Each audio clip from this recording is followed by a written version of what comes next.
One ring to rule them all, one ring to find them, one ring to bring them all, and in the darkness bind them. My cosplay's falling off. The immersion is broken. The Lord of the Rings follows a hobbit named Frodo Baggins as he undertakes a dangerous quest to destroy the One Ring, one of the most evil and powerful artifacts created by Lord Sauron to control Middle-earth. Such a quest would surely work up the appetite of a hobbit, right? I mean, hobbits are known for their immense love of food. Breakfast, second breakfast, elevensies, luncheon, afternoon tea, dinner, and of course supper. Hobbits are eating something every 2 to 3 hours. So it should be no surprise that food is featured abundantly in the Lord of the Rings series. From a hobbit's afternoon tea to a dwarvish meal of meat ripe off the bone. This meal took all day to make. To elvish Lembas spread where one bite is enough to fill the stomach of a grown man. Today we are going to be following Frodo's path in the Fellowship of the Ring and enjoying all of the food that graces our presence. Will this be our first Everhearth recipe to trigger the fire alarm? The first scene that we are going to visit is when Bilbo offers Gandalf some tea. Tea? Bilbo is rummaging around for food and mentions having a few things like cold chicken, pickles, cheese, apple tart, raspberry jam, and sponge cake. I did a little bit of research on traditional things to eat with afternoon tea, and I suspect that this cake could be a Victorian sponge cake, potentially stuffed with something like lemon curd. I'm going to start by adding the flour, cornstarch, baking powder, and salt to a bowl, and then whisking that all together and setting it aside. Next, I'm going to beat the butter and sugar with a mixer. Oh God, I think my bowl might be a little small. And then add in the eggs and vanilla extract as well. And now I'm going to slowly add the dry ingredients to our wet ingredients here, as well as some milk. And now I'm going to transfer the batter to my baking pan, and all that's left is to bake the cake. As the scene continues, Gandalf sits down at the table and Bilbo serves him some tea, and we can see that the table is filled with tons of different food items. Firstly, I see some scones, potentially blueberry, and then something like cinnamon. I absolutely love blueberry scones, so that is what I'm going to be making. I'm gonna start by adding the flour, sugar, baking powder, cinnamon, and salt in a large bowl, and then whisking that together. Next, I'm going to take a stick of frozen butter and grate that into the bowl as well. Our dry ingredients are mixed. I'm gonna go ahead and place this in the freezer so we can work on the wet ingredients.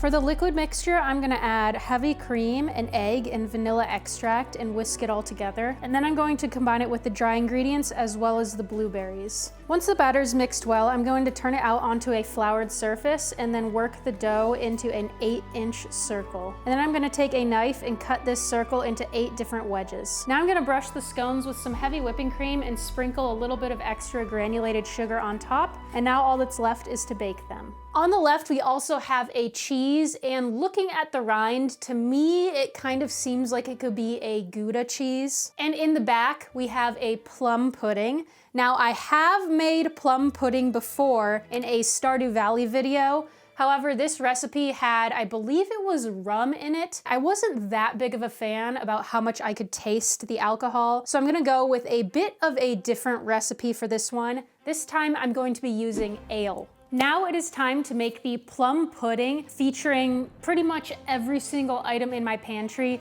There are a lot of ingredients that go into plum pudding. And a little fun fact, there are actually no plums in this plum pudding. The recipe I am using does call for plums, however, I couldn't find any at the grocery store. So instead, we will be using some dates. And before you come for me in the comments for not having any plums in my plum pudding, from what I recall, plums back in the day used to actually refer to raisins, which we have an abundance of.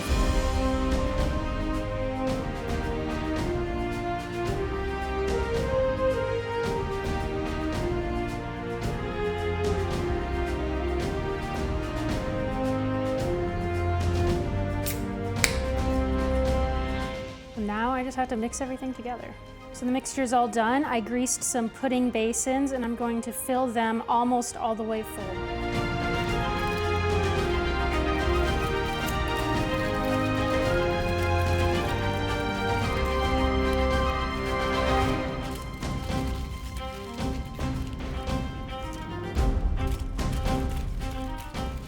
Now all that's left is to steam the puddings. These small ones will probably take around 4 hours. We also have a loaf of white bread and an apple tart, which Bilbo did mention having. I came across something called an Irish apple tart, which looks very similar to what we see here in The Lord of the Rings. Now I know a hobbit probably makes pastry crust from scratch, but today we are going to be using a frozen pie crust because I've been baking a lot today. Let me have this one, please. Other than that, we have some apples that I have drenched in a little bit of lemon juice, light brown sugar, and some ground cloves. I'm gonna start by mixing my apples, and then I'm gonna And then I'm going to place one of my pastry crusts in a pie dish and fill it with the apple mixture. And then I'm gonna take the second pie crust and place it over top the apples. I'm gonna trim all of the excess crust off of the edges of the pie and then use a fork to press the two crusts together. Finally, I'm gonna poke some holes in the top of the pie so it can breathe. And I wanted to make this pie match the one in Lord of the Rings as closely as possible, so I decided to make some of these little leaf things with the extra pastry crust I had, and I added those to the top as well. Finally, I'm gonna brush the top with some milk and put it in the oven. Next to the pie, we see a plate of tomatoes, sausage, and what appears to be some kind of bread.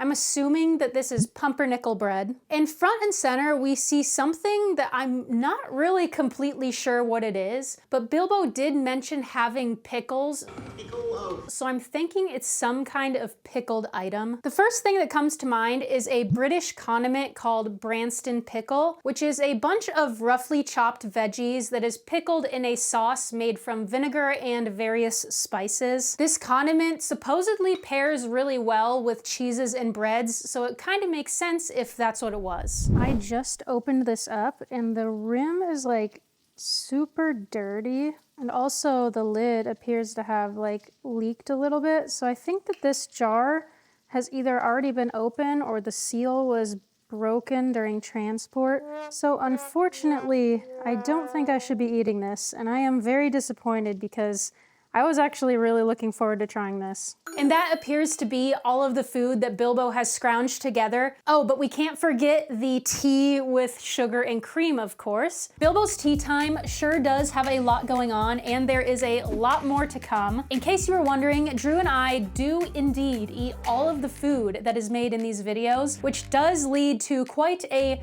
peculiar set of leftovers that we have for the rest of the week. And we do love all of the fantastical food that we get to enjoy. However, if we don't keep a close eye on it, it can get pretty expensive to buy all of these groceries, which is where today's sponsor, Rocket Money, can help. It feels like things are getting more expensive with every headline these days, which is why it is so important that we stay on top of our budgeting. We have loved Rocket Money's bird's eye view of our finances, which has helped us easily track our spending and stay ahead of any issues. For example, we can easily see if our grocery spending has overran its budget, and we can adjust accordingly by cutting back in other categories like eating out at restaurants. Rocket Money is also very useful for tracking subscriptions. I often have to sign up for various streaming services to watch content for whatever video I'm making, and I frequently forget to cancel said subscription after I am done making the video. With Rocket Money, I can easily see which subscriptions I'm paying for and easily cancel them with just a few taps. Just the thought of finances and budgeting personally stresses me out quite a bit, so having a easy to use interface and simple but powerful tools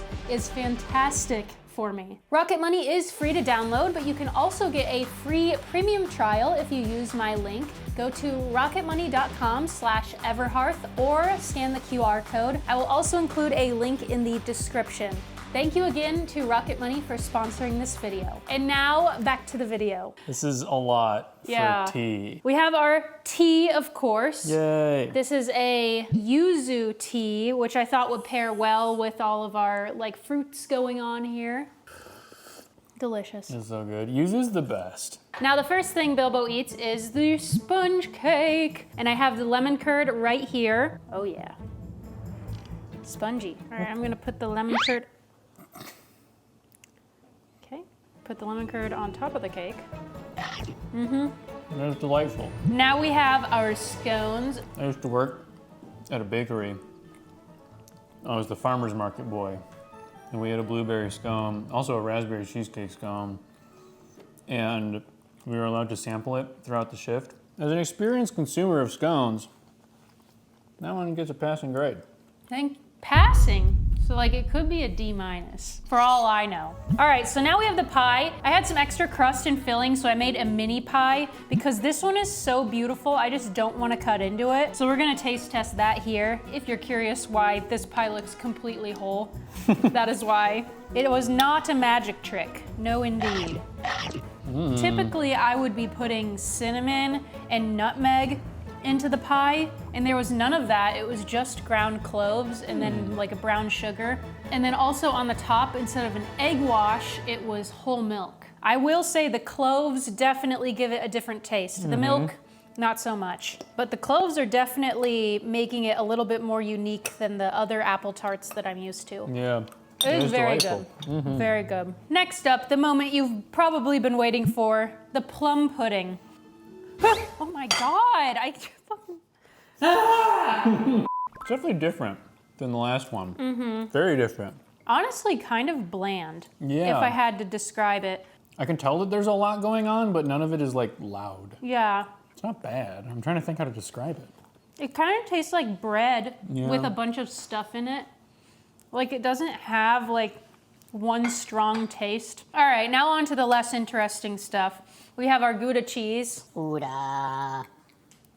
I love Gouda. Decorative tomatoes. I don't think I've ever had pumpernickel by itself before. Oh my God, it's good. I forgot how good pumpernickel is. Cheese and bread and sausage. Will never be bad. Yeah. And we have our Bread. loaf of bread. I'm just gonna take a little piece. Ugh. Hi. Honestly, for just throwing something together for Gandalf, Bilbo did a pretty good job. Yeah. This meal took all day to make. I think we should make this amount of food for everybody who comes over for tea.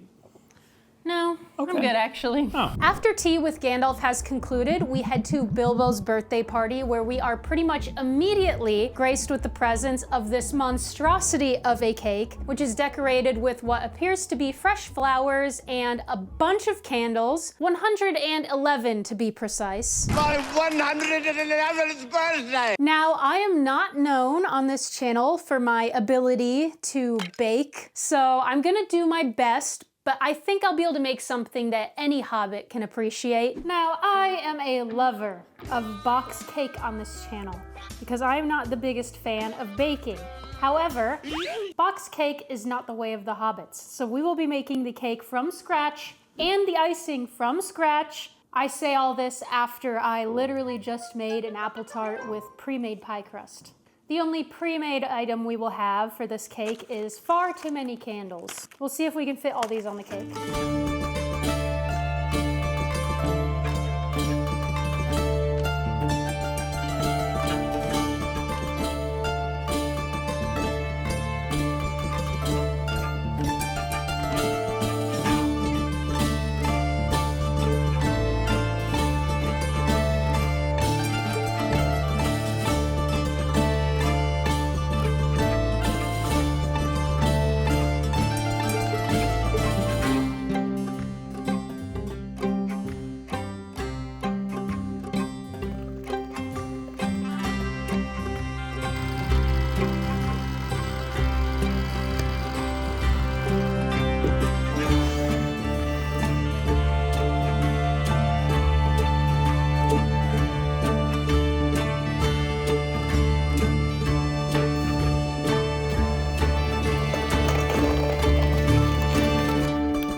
I feel like I might not have let my butter soften quite enough. It should be getting creamier than it is right now. Okay, we have officially reached a creamy consistency. I was a little scared there for a second. We did it. Oh, high five. I'm gonna add the last ingredient, which is milk. And the amount you add will vary depending on the consistency of the icing. I'm gonna start with 2 tablespoons though. Just gonna add a splash more. The buttercream is whipped and ready to go. I'm gonna put this in the fridge until the cake is ready to be iced. So my cakes are out of the oven and cooled. Ignore the whatever is going on the top here. Now I'm gonna flatten the top of the cake because it is domed a bit. And we have our second layer right here. I'm actually gonna flatten this top piece as well. And now I'm going to get started with the crumb coat. I have my buttercream frosting here. Now a commenter did actually recommend that I put the cake into the freezer for a little bit before doing the final coating of icing. So I'm gonna try that out because I know I've been struggling with icing in the past. The cake has been in the freezer for about 35 minutes and it's pretty hard. That's what she said. So I think we have a pretty good chance of getting some smooth looking icing on this cake. I have high hopes. I do enjoy all of the comments that I get that give me tips and tricks for things that are really difficult, like baking and bread. One issue we might run into is the fact that I don't have enough icing. This is turning out pretty good. One spot that's still. I just dropped my icing. Ignore that. Don't know if you could see that. That might have been off camera, hopefully. Our last little bit of icing. And our last little bit of cake. All right, now comes the part where I have to smooth it out and make it look pretty. But luckily, Bilbo's cake definitely looks like it's more on par with my ability to make things look smooth and nice. I will say my icing isn't quite as white as Bilbo's cake icing. The freezing worked so well. Oh my gosh. I'm so proud of this. I know a lot of you probably could do much better than me. However, this is like the best icing job I have ever done personally. Please leave me nice comments talking about how good my cake decorating skill is. You can lie. Just don't tell me it's a lie. I'm not sure if I have icing on my face, but I definitely have icing all over my hands. We don't have much left. All we have to do now is decorate it. So Bilbo's cake appears to have a lot of edible flowers on it, and luckily it is spring here, and I have a few edible flowers blooming in my garden, so I'm gonna go ahead and go grab those, and then we will use them to decorate. I was able to get 72 candles on top, and it is pretty stuffed. I'm a little bit afraid to light this, but we're gonna try. All right, let's get to the taste test. My 11th birthday. Whoa. Yeah. I didn't know you're that old. Surprise! So we have, of course, Bilbo's cake here. Not lit yet, but I do have my blowtorch ready to go. And then also, what better to go with Bilbo's birthday cake than a nice Hobbit ale? So Drew has decided to get the ale because I don't drink beer. What have you chosen? Fat Tire by New Belgium. New Belgium, you see, is a neighborhood in Hobbiton just around the corner. We have our ale. We have our cake. Now we have to light the cake. I'm kind of nervous. Rip it. Okay. All right, let me turn this up as high as it goes. You want to start farther away. Why? Oh. So that as they, you don't have to reach over the fire. Will this be our first Everhearth recipe to trigger the fire alarm? They're combining into one! Okay, happy birthday to... I'm so scared. I was getting ready to start singing with you, and then it was immediately done. It was starting to form one gigantic candle, and I was getting really scared. Whew. Wow. All right, let's drink about that. Let's bust into this cake. A spoon for Drew. Yay! A fork for me. Ooh. Look at how well I iced this cake. It is a good looking cake. Will the hobbits approve of my creation here? Oh yeah, look at that. Delicious. That's a good cake. It's very good. 10 out of 10. Can't wait till my 11th birthday when I make a cake that's even more horrifying when I light it. Now we are back at Bilbo's house discussing the lore of the One Ring and the return of Sauron. Over the Tales of the Dark Lord, we see Gandalf and Frodo sitting at a table with, in my opinion, far too many apples, cookies, and of course, tea. These cookies could be a few different types, but I'm going to go with ginger nut biscuits, perfect for pairing with tea. So the only real item that I need to prepare for this meal is the ginger nuts, which I have all of the ingredients right here. It's not too many ingredients, but I do have a couple substitutions. So the first substitution I have is golden syrup. I don't have golden syrup, nor do I think it's easily accessible for American grocery stores, so I have some honey instead. And then also self-rising flour. I have all-purpose flour, and you can turn it into self-rising flour by adding baking powder and salt. So that is what I did for this one. And lastly, I ran out of powdered sugar when I was making Bilbo's birthday cake, so I had to make some of my own, which I just took granulated sugar, put it in the blender, and blended it into a fine dust. And then the other two ingredients we have are some margarine and some ginger. So I've melted my margarine here, and I'm gonna go ahead and add the honey to the same bowl and mix that together. All right, I'm gonna set this aside. And now I have a medium mixing bowl that I'm going to add all my dry ingredients to. I'm going to whisk this so it's mixed together well. And I'm gonna add in my margarine and honey mixture and whisk until it forms a soft dough. Ooh. Too fast. All right, our dough is ready. I'm gonna form the dough into balls and space them out on this greased baking sheet. All of my cookies have been formed. I do notice that the cookies in the Lord of the Rings have like these lines through them. So I am going to try to replicate that by squishing these down slightly with a fork, like that. Not too much because the recipe does not say to squish these. Oh gosh, these cookies are so crumbly, so I'm like a little worried that they're, okay. Trying to hold them together as I press this fork into there. I'm adding just a couple more lines on the edges. These are gonna go in the oven at 350 for around 13 minutes. We have our Gandalf and Frodo feast. Am I Gandalf and you're Frodo? Sure. I have chosen a lavender chamomile tea to pair with our ginger nuts. And of course, we have huge apples. I am a hobbit. I guess that's why these apples are so big. All right, while our tea is steeping, let us have Cookies! an apple. Oh, good. Mm-hmm. All right. Now let's try our tea. It is very hot. Mmm, that is delicious. Mm-hmm. All right. On to the next recipe.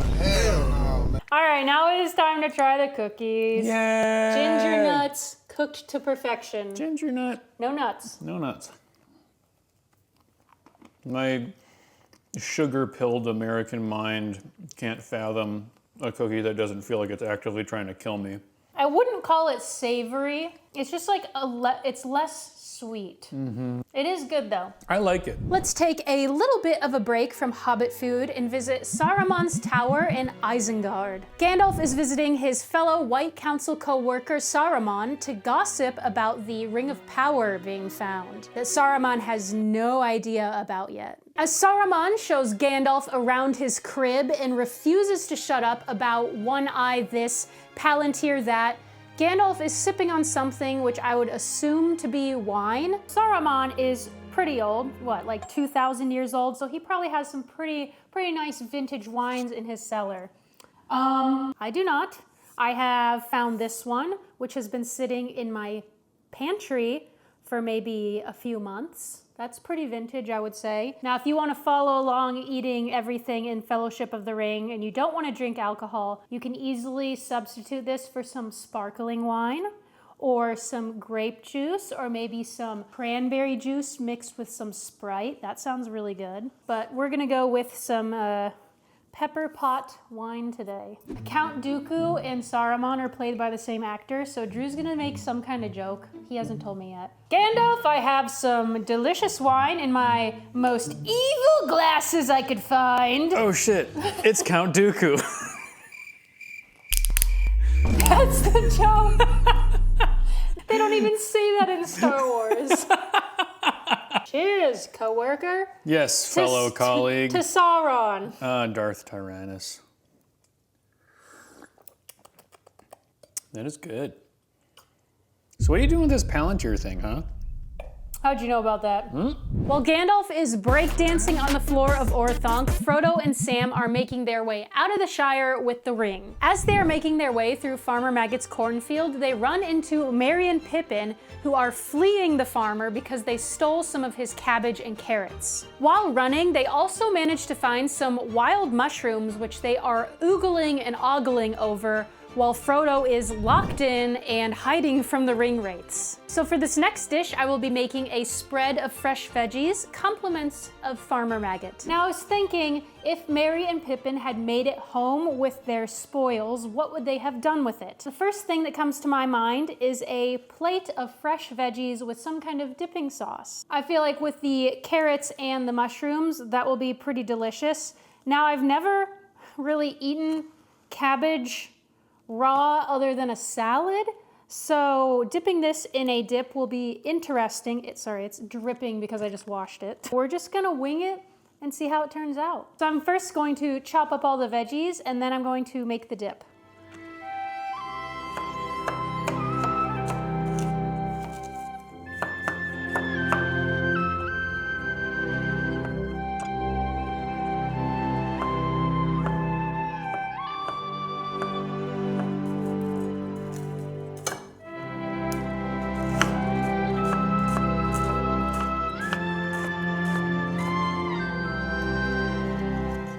Dip is going to be pretty simple. We're gonna do sour cream and mayo for the base. I am just kind of eyeballing all these measurements. A little mix, a splash of lemon juice. And then we have all of our spices. Some salt, pepper, onion powder, garlic powder, dried parsley and dried dill. And then lastly, some paprika. I have smoked paprika, but if you just have regular paprika, that would work too. Now I'm going to mix this all together. I'm gonna add more paprika. I really like that smoky flavor. A little bit more dill. It is dried, so it's not as potent as if you had fresh herbs. So sometimes you gotta put a little bit extra in there to get the same flavor. Oh yeah. Perfect. Now we're ready to have our fresh veggie platter. I mean, you just dip them in the dip. Just dip them in the dip. With this next mushroom, I'll be the farthest away from home I've ever been. I don't like carrots. And with this next mushroom, I'll be the farthest away from home I've ever been. I'm gonna try the mushroom now. And with this next broccoli, I'll be the farthest away from home I've ever been. I don't know how I feel about raw mushrooms. Maybe on a salad, but maybe not dipped in dip. These are all just vessels to consume this delicious dip. I love raw broccoli.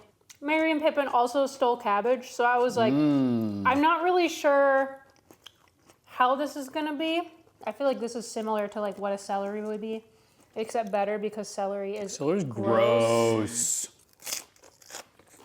Yummy. Thank you, Merry and Pippin, for stealing these vegetables for us. Absolutely delicious. Merry and Pippin have decided to stick with Sam and Frodo for the time being, which I am sure will not present any problems later on. The hobbits quickly make their way to Bree and duck into the Prancing Pony to hide from the Nazgul. The hobbits are sitting at a tavern table with some cheese, some scraps of bread, and a pint. Yes, they come in points.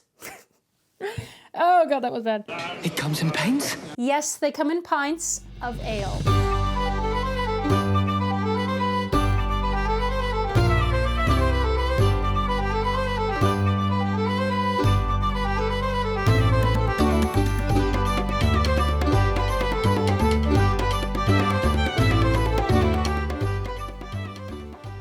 What's that? This, my friend, is a pint. They come in pints.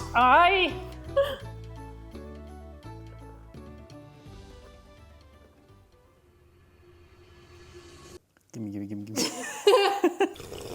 I feel like this gets the vibe of that really tall, really foamy pint across really well. Now it is time to try our table scraps. I'm gonna eat the cheese like Sam does. He's holding it like this, so I can only assume he's Yeah. I feel powerful. This is delicious. Why do we ever stray away from eating like this every meal? We need more food that needs less utensils. I want to use my hands.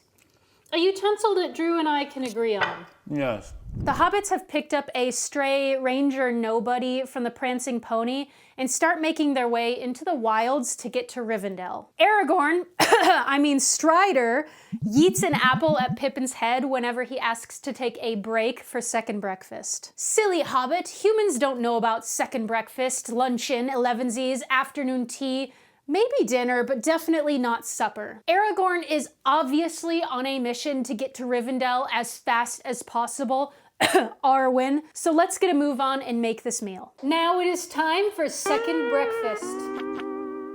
And yes, this is the apple that we ate during the tea time with Gandalf and Frodo. It's because it's second breakfast. We're having it a second time. Yeah, apple's gigantic. Yes, it is.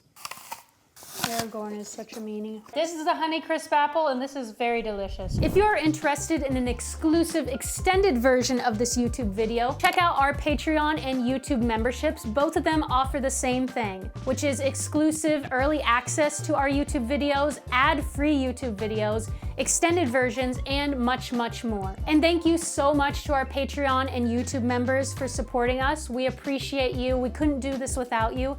And without further ado, let's get back to the video. After Aragorn arms the hobbits and leaves to scout an obviously dangerous area, Merry, Pippin, and Sam have the bright idea to cook up some grub over a fire. They talk of tomatoes, sausages, nice crispy bacon, which, although that sounds delicious, I don't think it was quite worth summoning the Nazgul over. This time, the Ringwraiths surround the hobbits and stabby Mr. Frodo with a Morgul blade. And then Aragorn gets back and has to explain to the hobbits that that is not the greatest turn of events, and they're actually going to have to book it to Rivendell for some elvish medicine. Now this meal here might not look like much, however, I can assure you I could eat an entire meal of just bacon, so I personally am very excited for this meal. I did also decide to go with smoked sausage because I doubt that the hobbits had just raw sausage in their backpacks. They probably had something that was smoked,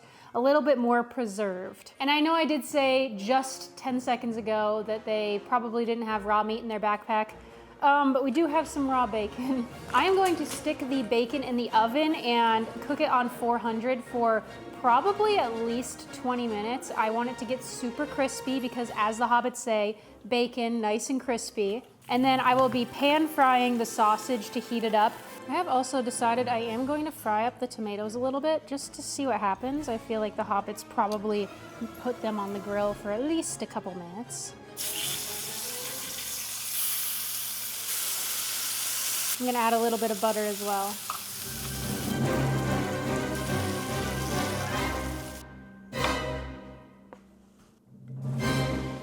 We have some eating picks for this meal. Let's try the tomato first. I tried my best not to soften it too much, but still get it nice and cooked and a little bit buttery.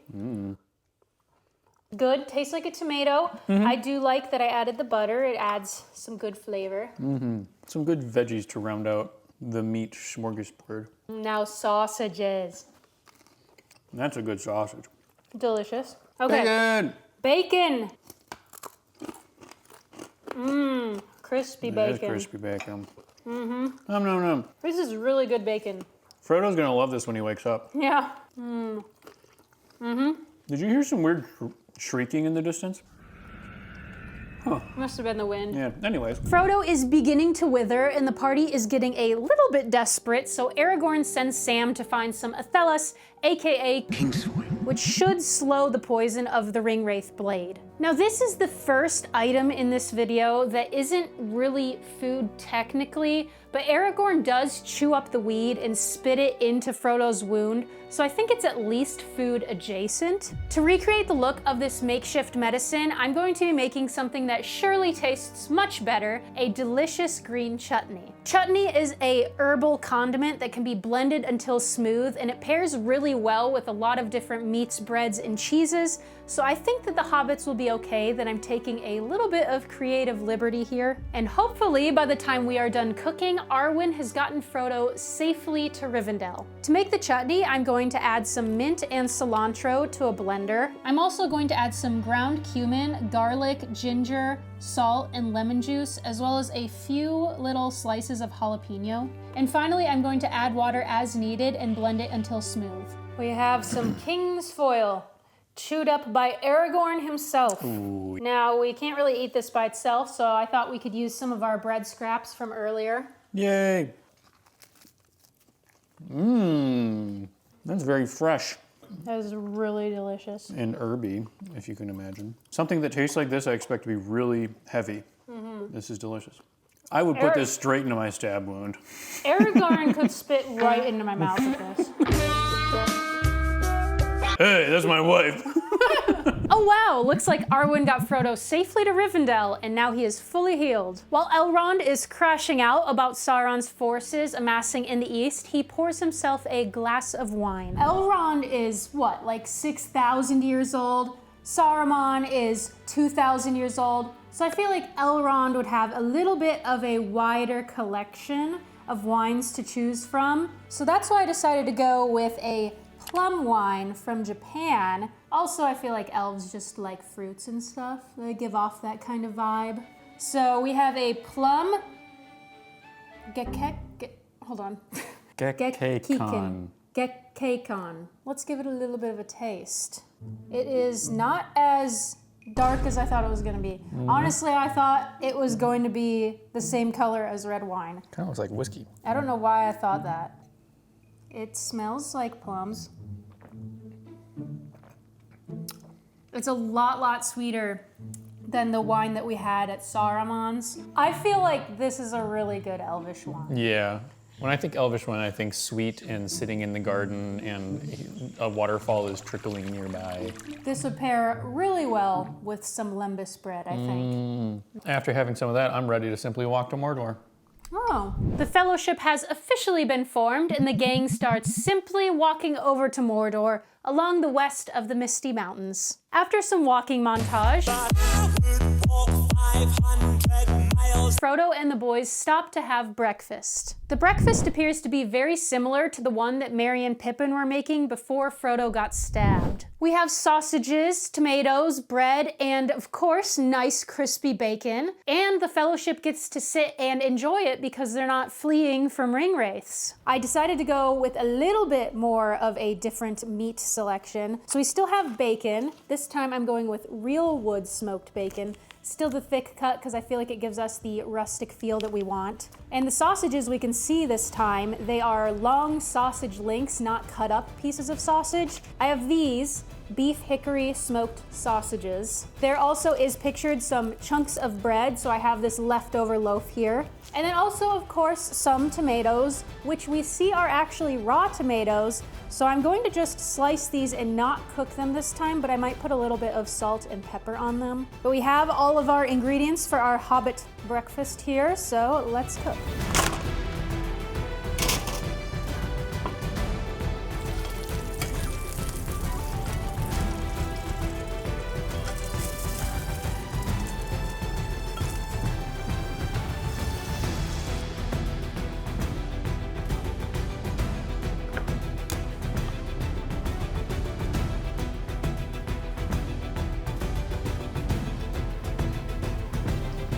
Same meal, different day. Juicy. I'm gonna wash that meat down with a little tomato. Gotta have some bread, of course. I'm gonna put a little bit of bacon on my bread. I will swap out my sausage for some bacon. Wow. The sausage is good, but the bacon, I can eat bacon and bread mushed together every day. The hobbits really know how to do a good breakfast. Like, the meat is heavy, the bread helps balance out the super flavorfulness of the meat, and then the tomatoes add like a really good freshness to balance out the heaviness of the other 3/4 of the plate. So good. And the Fellowship, I'm sure, was like very well fed for the whole time that they were the Fellowship. After a couple of detours, the squad decides that they now have to pass through the mines of Gimli is very excited about this and boasts of roaring fires, malt beer, and meat. Ripe off the bone. I cannot do a Scottish accent no matter how hard I try. Ripe meat isn't exactly that descriptive, but I would assume that dwarves eat all different kinds of meat. So we're gonna go with some roasted winged balrog. Because yes, I am still upset about the balrog yoinking Gandalf into the shadows. I'll be upset about it for a while. He was a good guy. So what I'm gonna do with our pork chops here is what's called a dry brine. Where basically, I'm just gonna really heavily salt and pepper both sides with like a flaky salt. I have it on this grate that I stole from our toaster oven. I'm gonna put it in the fridge like this with a paper towel underneath it so that air can get underneath it. And it'll just be salting in the fridge for like 24 hours until we cook. And then that way it's gonna have a really nice salty flavor and a good like dry crust to it. We've got a ripping fire right now. We gotta put our meat right on it, just like Gimli would have wanted. Gonna do a sear for 30 seconds on each side under the straight fire to get a nice crust going. And then we'll flip it back one more time and completely kill the air and let it get up to temperature that way. All right, it's flipping time. It's looking really cool.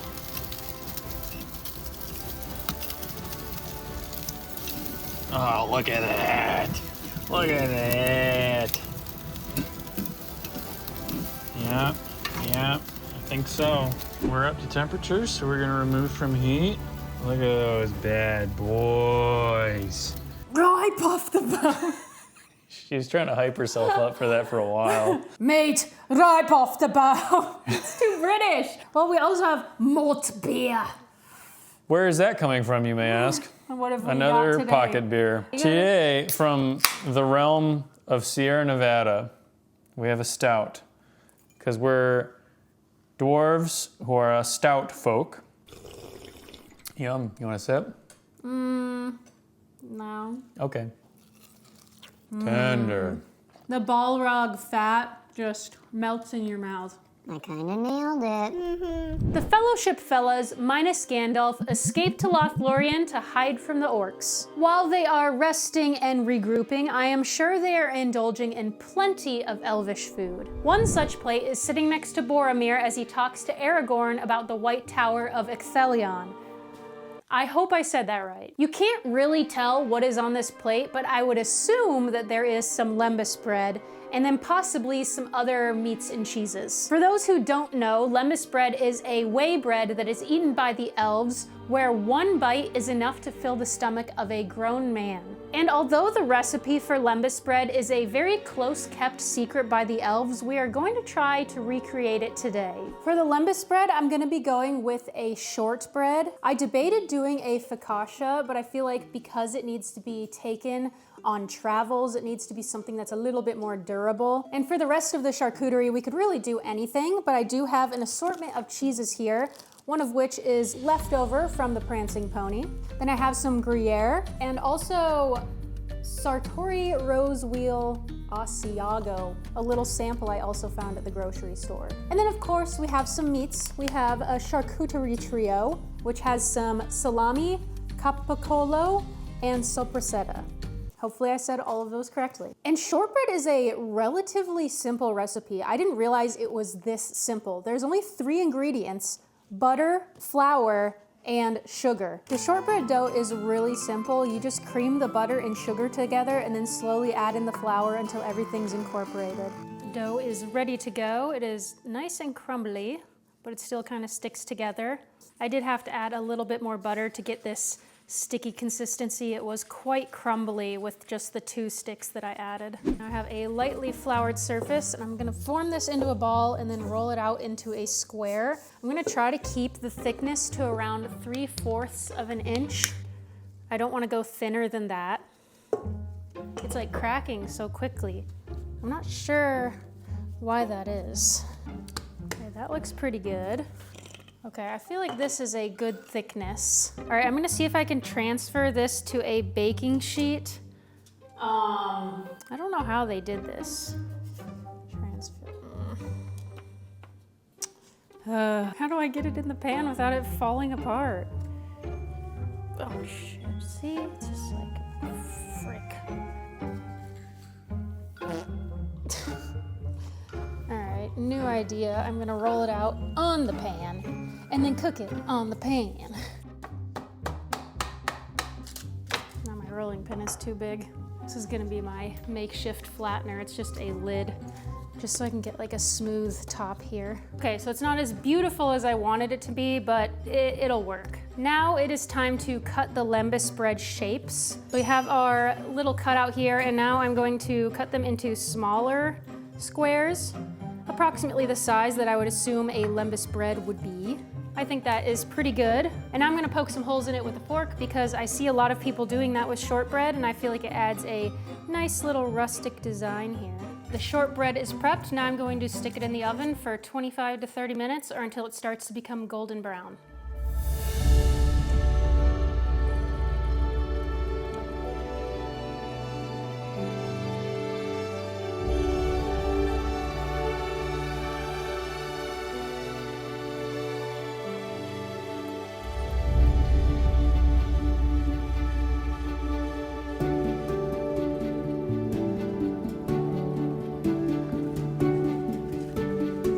First, I'm gonna try some of these cheeses. This is a leftover from the Prancing Pony. Oh. Mm-hmm. So this has been in our backpack for like weeks in the heat. Okay. It's still pretty good. The Gruyere. I'm gonna mix it with one of these salamis. Oh, you're going crazy. It's like very elegantly put together. Everything is pieced out bite by bite. Definitely an elvish dish if I've ever seen one. Really well prepared by whoever prepared it. I should have put some edible flowers on here. What are we doing? Wow. Okay, now I'm gonna try some of this, like, whatever this cheese That was. looks really good. Mm-hmm. The herbs on top. It's like It's really good. pizza. It's a little bit like a Parmesan cheese with herbs. That's delicious. Oh, no, Not no, quite no. as dry as a Parmesan though. Now, our Lembas bread. Here you go. That's for you, one bite, and then the rest is for me. Yeah. It's like kind of dry. Mm-hmm. I feel like it needs to be eaten with tea or like some kind of liquid. I need some milk. Really tasty though. It is really good. Boromir has taken one for the team when the orcs attack. Merry and Pippin have gotten captured, and Sam and Frodo have set sail on their own to Mordor. The Fellowship has officially come to an end. If you have any suggestions for future videos, please leave those in the comments, and maybe, just maybe, I'll do 2 towers in the future as well. I do regret to announce that this is the end of the video. I will be going now. I bid you a very fond farewell. Goodbye. Hello everybody. I just wanted to jump in here with a quick little announcement. We are shutting down our shop that is located on our site everhearthinn.com. I am not talking about the fourth wall merch shop. Everything over there will remain the same, so do not worry. However, due to shifting our focuses this year, our shop hosted on everhearthinn.com will be officially shutting down. Since we are shutting it down, we are having a 50% off sale for everything. So if you're interested in D&D dice, handmade jewelry by moi, and other fun goodies, then go ahead and check it out. The site is going to remain up until June 1st when we will officially stop taking orders. Thank you all so much for your support on our site throughout the years. Bilbo Baggins. The Lord of the Rings. I did a bit of little. A cup. House? We're just... Frodo and...